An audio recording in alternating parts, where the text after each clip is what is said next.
Bueno, colombianos, al parecer el senador Gustavo Petro se da a la tarea de llevar ante el Congreso la problemática que se ha dado en el departamento del Magdalena, donde pues su gobernador es el señor Carlos Caicedo.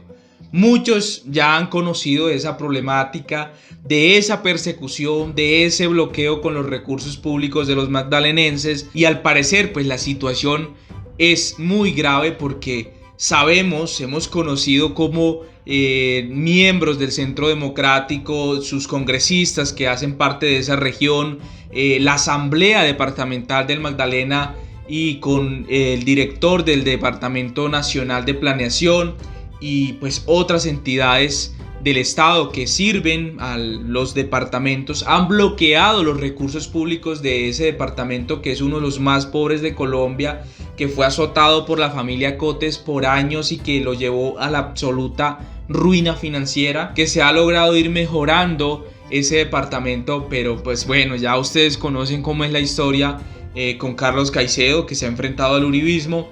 En fin, pues Carlos Caicedo publicó en su cuenta de Twitter que valoraba la disposición de llevar a debate en el Congreso el bloqueo a la ejecución de nuestros proyectos del cambio por parte del uribismo a través del gobierno nacional. Y pues ahí en las imágenes se ve la reunión que tuvo con Gustavo Petro, porque es increíble lo que pasa en ese departamento. Y para muchos que han preguntado, pero ¿cuál es la historia detrás de esa persecución? ¿Qué es lo que pasa con Carlos Caicedo? O sea, no es simplemente en esta gobernación que se ha dado eso, sino que la cosa viene de atrás. Y ahora sí que el uribismo va a atacar con todo, porque bueno, ve que estos dos líderes políticos progresistas se reúnen y ahora cae como baldado de agua fría para el uribismo la nueva encuesta del Centro Estratégico Latinoamericano de Geopolítica, que muestra esta encuesta donde la intención de voto la sigue liderando Gustavo Petro con un 30.3%, seguido por Sergio Fajardo con un 14%, que sinceramente pues la cosa pinta muy bien para el señor Gustavo Petro, pero para el uribismo sinceramente sus candidatos están del carajo. Y peor aún, que la imagen negativa de Iván Duque es del 77.5% y del señor Álvaro Uribe Vélez de 75.9%. Sinceramente al uribismo solo los quieren los contratistas, pues que bueno, se lucran ahí con el gobierno nacional. En fin, pues ahora sí que a Carlos Caicedo con esta reunión seguramente la cosa se le va a poner peor con el uribismo. Y bueno, aquí les mostramos este breve recuento del por qué la persecución contra Carlos Caicedo. Analicen un poco este video, analicen un poco este recuento, los hechos históricos de cómo el uribismo ha perseguido, ha atacado a este dirigente político que es progresista, para nada uribista, que los ha enfrentado en diferentes oportunidades, y observen cómo se ha movido el uribismo frente a este gobernador del departamento del Magdalena, Carlos Caicedo. Nos hemos conectado para hablar de un tema que ha sido viral. Con el gobernador del Magdalena, Carlos Caicedo, y el superintendente de salud. ¿Qué ocurrió? Con mayor frecuencia se ha visto al gobernador del Magdalena siendo noticia nacional en los diferentes medios colombianos. Y curiosamente, las redes de los líderes del uribismo lo hacen más popular. ¿Cuál es la historia detrás de este caso de un líder progresista de la provincia y el partido político más poderoso de Colombia? Aquí le contamos la historia.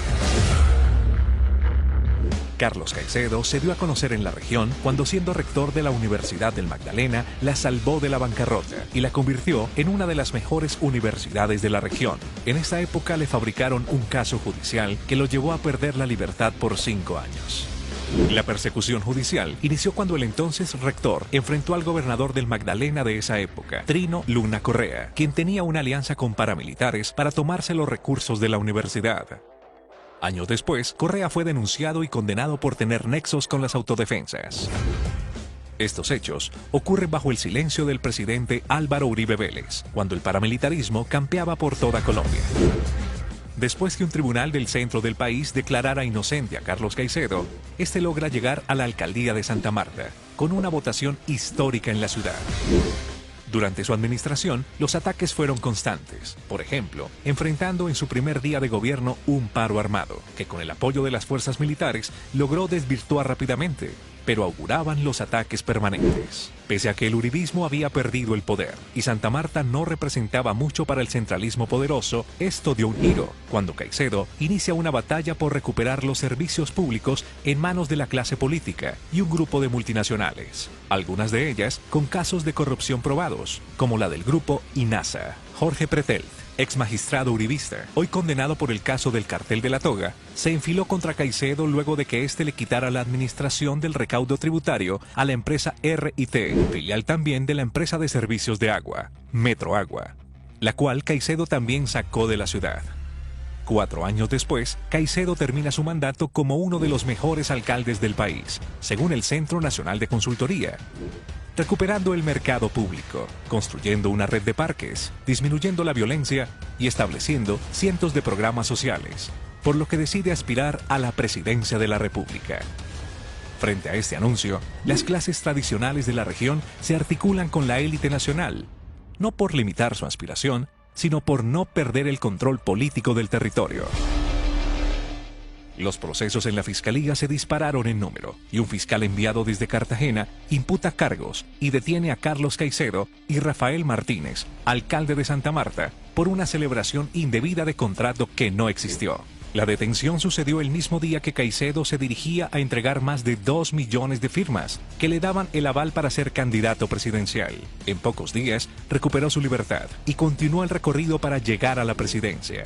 En este camino, promovido por la Unión de los Candidatos Alternativos en Colombia, lo que lo llevó a medirse con Gustavo Petro en una consulta donde obtuvo más de 500.000 votos y la incomodidad de un grupo de uribistas amigos de los políticos de la región Caribe y enemigos acérrimos de Petro y su Colombia humana. Ya con el uribismo en el poder, aumentan los abusos. De nuevo, a Rafael Martínez, alcalde de Santa Marta, un juez le dictó medida de detención preventiva porque supuestamente representaba un peligro para la sociedad. Aprovechándose de este escenario, el presidente de la República y la vicepresidenta Marta Lucía Ramírez nombra ilegalmente al director de Transparencia, Andrés Rugeles, como alcalde encargado, quien utilizó el centro de inteligencia del mismo gobierno para allanar la alcaldía y creó una alianza con los clanes políticos derrotados. Al final, el alcalde Rafael Martínez regresa a su cargo, pero la amenaza de la intervención del gobierno, a través de las superservicios a la recién creada empresa pública de agua, ha estado latente, ya que este es un botín apetecido por los políticos del Magdalena. La que sí se dio de manera apresurada fue la intervención de la red pública hospitalaria distrital, que según denuncias ciudadanas fue entregada presuntamente a miembros del Centro Democrático. Meses después, Caicedo se lanza como candidato a la gobernación y obtiene la mayor votación de opinión en el departamento, venciendo al candidato de Álvaro Uribe, Luis Miguel El Mello Cotes, investigado por el caso de corrupción de la Vía de la Prosperidad. Para pesar del Centro Democrático, la victoria de Carlos Caicedo en la gobernación del Magdalena se suma a la victoria de su candidata, Birna Johnson, en la alcaldía de Santa Marta.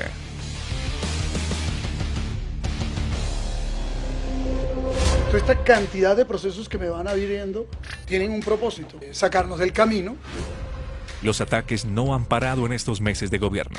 Incluso acusaciones directas por parte del mismo senador Uribe, quien motiva a sus seguidores a enfilar sus acciones contra el gobernador de pensamiento progresista. La última jugadita del gobierno nacional es haber enviado al superintendente de salud, ficha del Centro Democrático, a intervenir el hospital Julio Méndez Barreneche, a tan solo 40 días de haber recibido el hospital en bancarrota por parte del gerente Tomás Díaz Granados, nombrado por Rosa Cotes, anterior gobernadora. Cabe anotar que el interventor enviado al Magdalena por la superintendencia se encuentra investigado por malos manejos según un informe del procurador general Fernando Carrillo. Las cosas se complican cuando simpatizantes del movimiento Fuerza Ciudadana y medios de comunicación comienzan a informar de una presunta orden del uribismo al fiscal general de la Nación para empapelar y suspender a Caicedo de la gobernación. Recordemos que el fiscal ha sido cuestionado nacionalmente por abrir investigación contra la alcaldesa de Bogotá, Claudia López, y por no avanzar en casos como el del embajador Fernando San Clemente, por la coca encontrada en su finca, las chuzadas del ejército y la ñeñe política. Este último caso ha sido especialmente controversial, ya que el fiscal, en vez de profundizar la investigación que involucra la campaña del presidente Duque, desvió la atención hacia Gustavo Petro por una mención inocua que hace el ñeñe en un audio. Con este panorama surgen muchas dudas y se intuye que vendrán más ataques desde la fiscalía hacia los líderes alternativos, y en especial contra Carlos Caicedo, al que desde el gobierno empiezan a ver como una fuerza política que amenaza sus intereses en la costa caribe y a futuro en el resto del país. Amanecerá y veremos. ¿Cómo la vieron, mis queridos amigos? Sinceramente, en este país hacer política de forma diferente como la hace el uribismo, o sea, como el uribismo la sabe hacer, que les gusta llevarse todo al bolsillo, es cosa jodida. Si es progresista, si es de oposición, si no hace parte de las toldas uribistas, va a tener encima a los medios tradicionales de comunicación, va a tener encima a las instituciones que son de bolsillo de este gobierno, y sinceramente la cosa es bien jodida en cuanto a la seguridad de los dirigentes políticos de oposición. Así que, mis queridos amigos, ahí les dejamos esa reflexión, ahí les dejamos esa breve historia del por qué se persigue a Carlos Caicedo, de cómo ha sido esa persecución y de cómo se viene la cosa para los próximos días, ahora que el senador Gustavo Petro pues se va a dar a la tarea de debatir esto en el Congreso. Así que, mis queridos amigos, no olviden registrar su cédula, no olviden que en las próximas elecciones hay que salir a votar masivamente por políticos que verdaderamente representen a los colombianos que se han visto jodidos por años por estos políticos del uribismo, que han estado ahí de la teta del Estado, atornillados, pero atornillados haciendo nada. Nos vemos en un próximo video, no olviden suscribirse a este su canal. Bye bye.